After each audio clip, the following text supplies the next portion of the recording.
Hello everyone, it's Moses here and welcome back. In this video we're going to focus on the gradebook. In the previous videos we talked about the finance, data shifter, students, staff, PTA team and also admissions. You can watch those videos by checking the DM software playlist. Okay, so this is how the gradebook looks.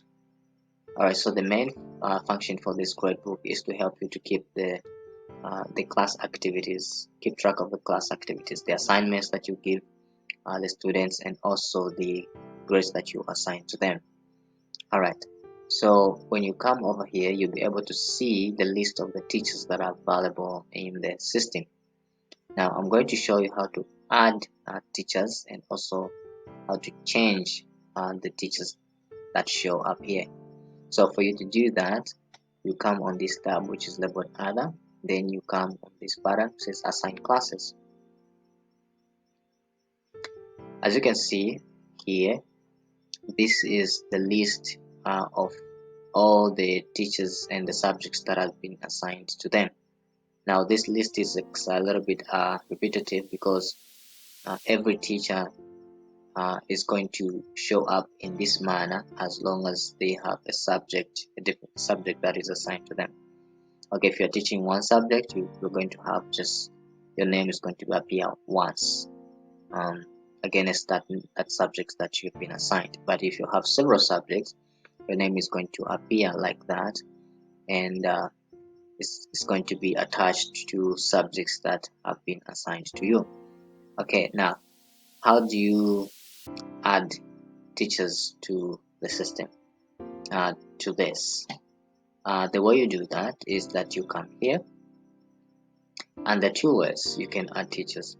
First way is to check the list of the staff that are available in there and select the person who is considered to be a teacher, and then and that teacher is going to be added onto the table for teachers. Alright, the other way is just by writing the name of the person here. Now you have to avoid writing something here because this field is bound. It's selecting some things from the table, therefore it's going to throw up an error if you write something. So you have to leave that. So you can write the name of the person here, and that person is going to be added to the teachers table. For example, let's say Kendall, if that was the teacher that we wanted to add. Then just to refresh a little bit, let's close it and do that. Let's go back again. Let's scroll down. When we come here, when we do this, here is the person that we added. In this, the order that is here is in this manner. So you can select this person, and the name of the person is going to appear here. Now these two symbols here are following this pattern here. So we don't have the initials for that person, and therefore this is what is going to happen. And then we can select the subject. We can assign mathematics to this person. If we want to assign another subject to this person, we can do this, select the subject. We can say maybe history. If you want to assign another subject, you can just follow the same pattern.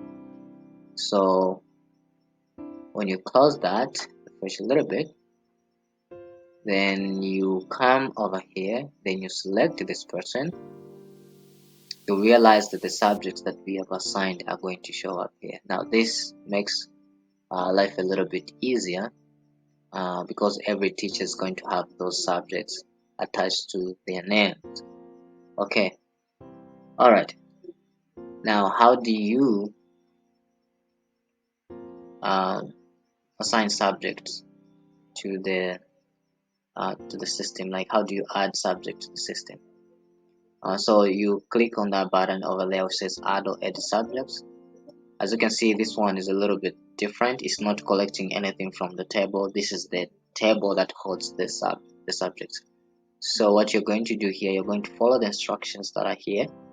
and then write the name of the subjects that you want to assign to a specific teacher.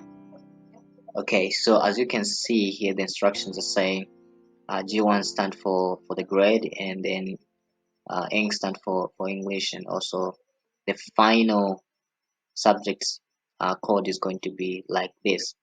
So if you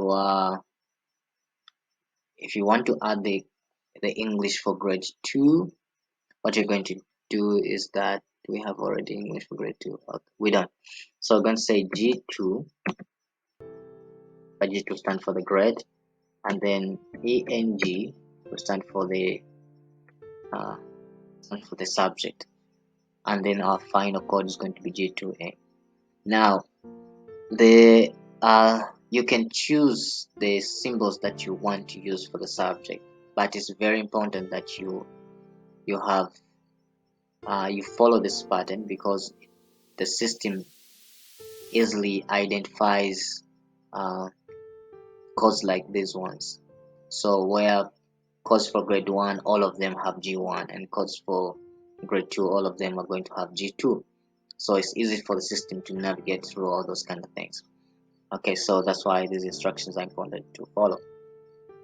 Now if you are teaching, like for example, uh, the advanced level, then you can use AVD, and then you add the symbol for the subject that you want.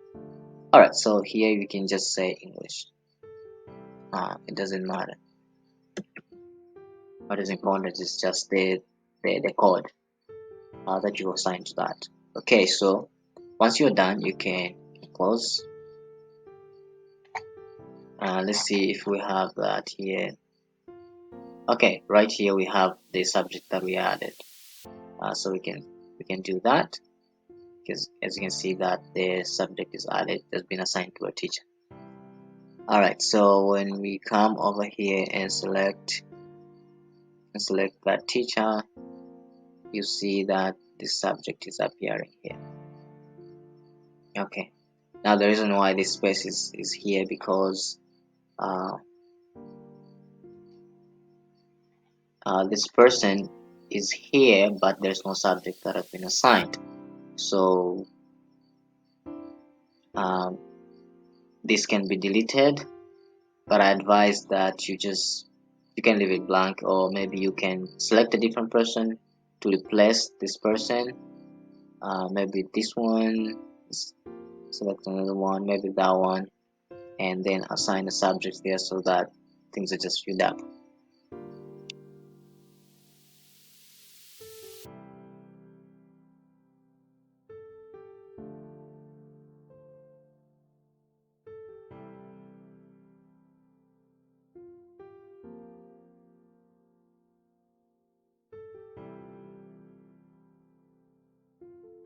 Okay, alright, if you have any questions about this, you can let me know in the comment section.